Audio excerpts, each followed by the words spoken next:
Have you ever wondered where all the rainwater goes, or the snow once it melts, or the water in your sink, tub, and toilet after you've used it? This wastewater flows through the underground sewer system to a treatment plant.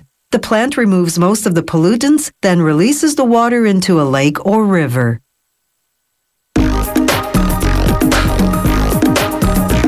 The underground sewer network feeds into a regional interceptor, which is kind of a sewer highway that runs to the treatment plant.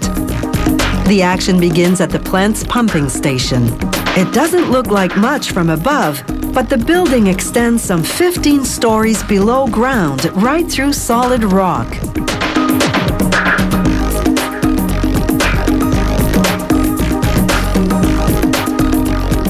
The wastewater collects in huge underground wells. It's not a pretty sight. It's full of dirt, garbage, and fecal matter. It also contains high levels of phosphorus, a poisonous element in the nitrogen family that's harmful to waterways because it promotes the overgrowth of algae.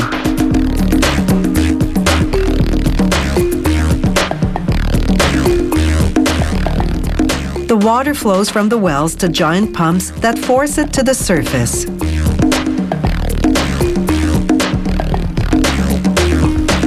The plant has backup generators to keep the pumps working in case of a blackout and devices to prevent water from backing up should a pump have to be shut down for servicing.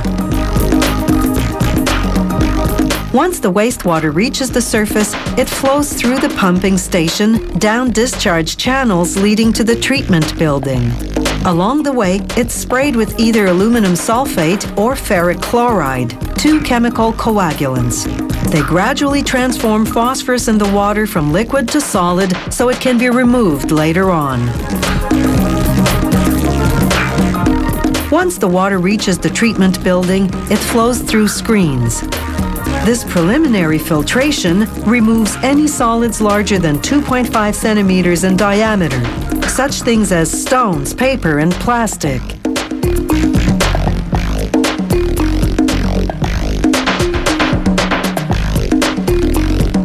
Giant presses compact this garbage, squeezing out the excess water. Trucks then haul the stuff to a landfill where it's buried. The wastewater, meanwhile, flows into large tanks called grit chambers. Grit refers to particles in the water, such as gravel, that are inorganic, meaning they don't decompose or burn. These particles, some as tiny as a grain of sand, gradually settle to the bottom. Then they're pumped out and trucked to the landfill.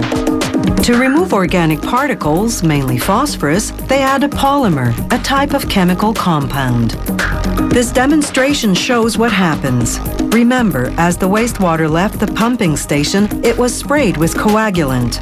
That transformed the phosphorus in the water into solid particles.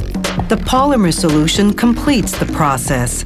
It binds those particles, forming what are called flocks, masses of phosphorus that look like snowflakes.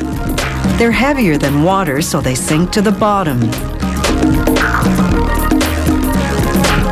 And that's exactly what occurs in the plant's clarifier tanks. It takes about 2 hours for the flocks to settle at the bottom, forming a layer of sediment called sludge. A system of rakes and pumps collects the sludge and transfers it to the sludge treatment building. Unless testing shows a need for additional treatment, the clarified, fully treated wastewater now flows to what's called the outfall, a series of channels that discharge into the river. In the sludge treatment building, they spray the wet sludge with another type of polymer. This further solidifies it so that filter presses can more easily squeeze out the water. Most of the sludge goes into giant incinerators to be burned. The ashes go to a landfill. The gas that the incinerators emit powers several machines that dry and transform the remaining sludge into pellets. These pellets are sold as organic fertilizer. When it arrived at the plant, the wastewater was full of contaminants that harm aquatic life. Now, after treatment, it contains 80% fewer suspended solids, such as fecal matter, and 75% less phosphorus.